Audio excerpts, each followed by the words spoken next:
Oh, incredible victory, incredible performance, but no contract. What's the feel right now? It's all good. I'm just excited. I'm always grateful for the opportunity to compete. So, getting out of there unscathed, another dub, and I'll get a fight again soon. So, all good. And I've said this a few times already, but the goal is not to be a UFC fighter. I'm here to be a UFC champ, be the number one pound for pound fighter in the world. So, I'm 2-0. I've had a total of a minute and a half of professional MMA competition. So, let's get another one in there. I don't really care if it's on Contender Series, in the UFC, whatever. I just want to fight. We talked before. I mean, obviously, you've been competing at a high level, huge crowds, all that. What were the nerves like tonight? What was the feel? Was it what you expected? Was it any different than you thought it would be? No matter what, when you do what I do, you're going to get nervous. I think anybody that comes in and tries to act like a tough guy and say that, I don't get nervous, like they're trying to act like a tough guy, And so, any competition where I'm going out there and my health's on the line, I'm going to be nervous about that. I think that, I just do a great job of turning that nervousness into just being spirited and turning it into energy. And at the end of the day, that's what I live for. I want to feel that. With it being here in Apex, I was lucky to compete here a couple weeks ago in grappling and got to kind of feel the arena out. And, it's a different type of atmosphere with not having, 15,000 screaming fans in the crowd.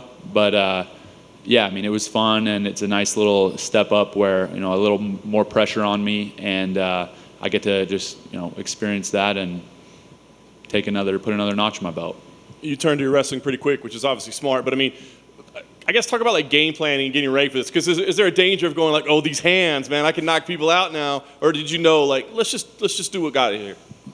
I think anybody that I fight for the rest of my career, it doesn't matter if it's my next Contender fight or, my first fight in the UFC or when I'm fighting for the UFC title, they should expect to get mauled in wrestling if I want to do that to them, And I'm just building my reputation. I can do that to anybody on the planet. If anybody on the planet comes out against me and I can take them down, put them on the ground, beat the crap out of them, and choke them out if I want to. And I think that, every single opponent I come up against should know that. And so for me, it's about building my reputation. Every single fight I have, I'm strong, I'm explosive, I'm powerful, I have better technique than people, and I don't get tired. So, yeah, I'm just, again, putting another notch in my belt, building my resume, and that's it. So you get done with the fight, quick win. In your head, are you like, yep, done deal, that's the contract right there? No, I didn't think that at all. I honestly, it was a little bit of a letdown just because I get in there, I trained hard for this fight, this camp, make sure I take care of every single detail. Shout out to Sam Calavita with Training Lab, who put together my entire camp.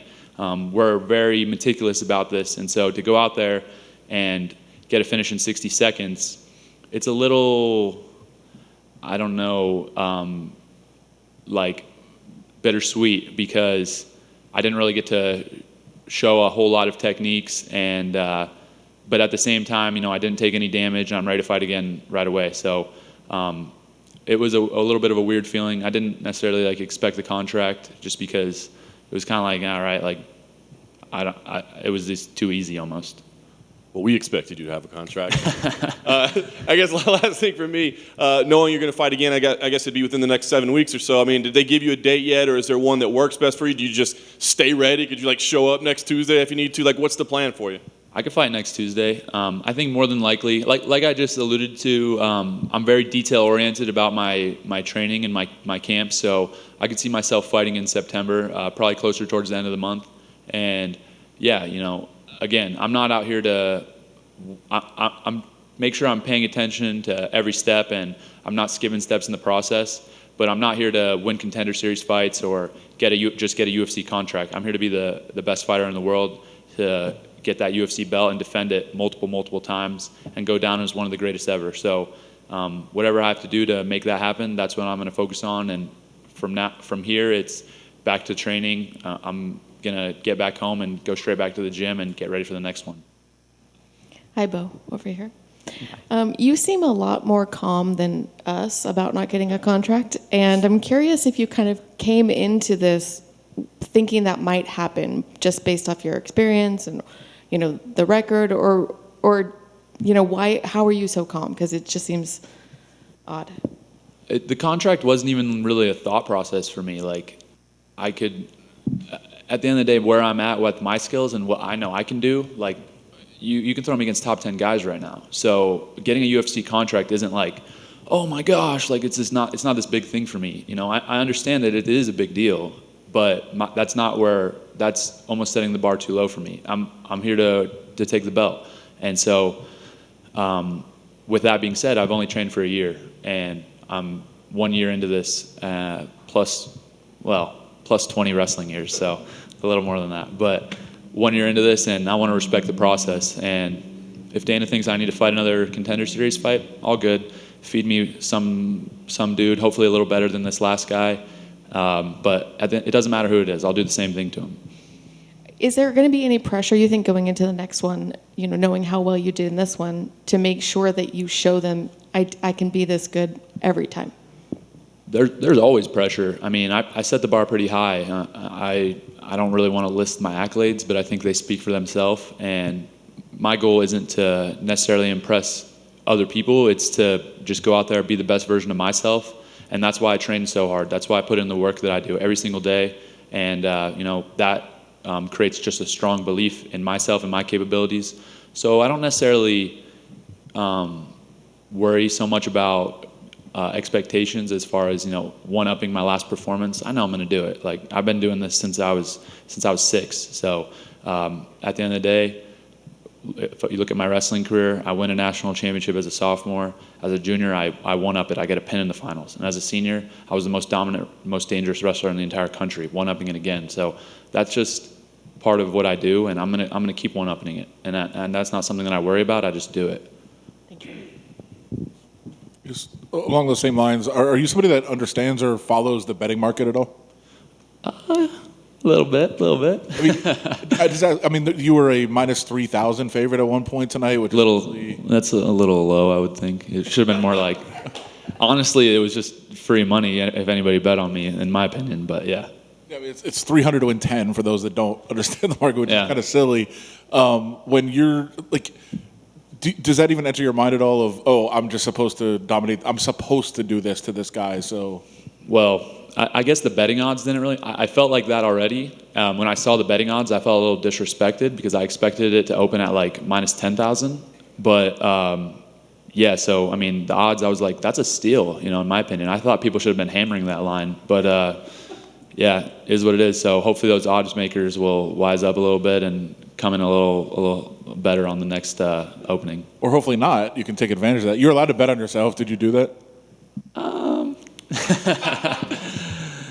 I bet on myself just by being in there. So, I'm betting on myself every single day. That's why I do what I do. I mean, I'm the man in the arena. So for me, I don't really need to put any extra cash on myself. I know I'm going to win, and I take my purse, cash my check, and go home and just enjoy it. Thanks, man.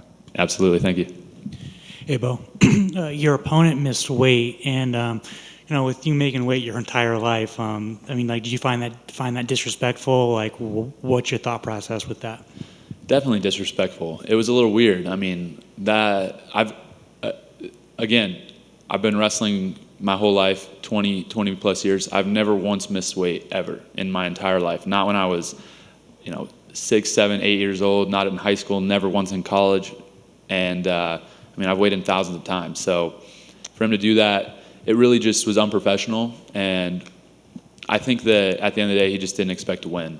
So what's the point of him coming in and making the weight, right? Like, he knows what's going to happen to him, and that'll probably happen again in the future. I'm sure guys will come in and really not be believing in themselves, not be feeling too strongly about their chances. So it doesn't bother me at the end of the day. He came up to me after he weighed in and asked me if it was good, and I'm like, I do not care, bro. You come in at 205 if you want. Like, I'm going to smash you. So it is what it is, but definitely unprofessional, and yeah, that's it. And finally, for me, just how important has the American Top Team been to you? Huge. I can't thank Mike Brown, Dan Lambert, all the guys at ATT enough. They've been just so amazing to me, helping me build a facility out in Pennsylvania at Penn State, ATT, Happy Valley, and along with going down to Coconut Creek, training with those guys, all the dudes down there. So, really so much of my success goes out to both those guys, to Dan and to Mike, because they pour a lot into me, and I know they believe in me, and that brings me a lot of confidence because those guys have been in this game a long time. Dan from the very, very beginning, Mike for so many professional fights, and a WEC, a world championship, and coaching some of the best fighters of all time. So to have those guys in my corner backing me means the world to me. Thank you, and I'm sure we'll see you in a couple weeks. Thank you.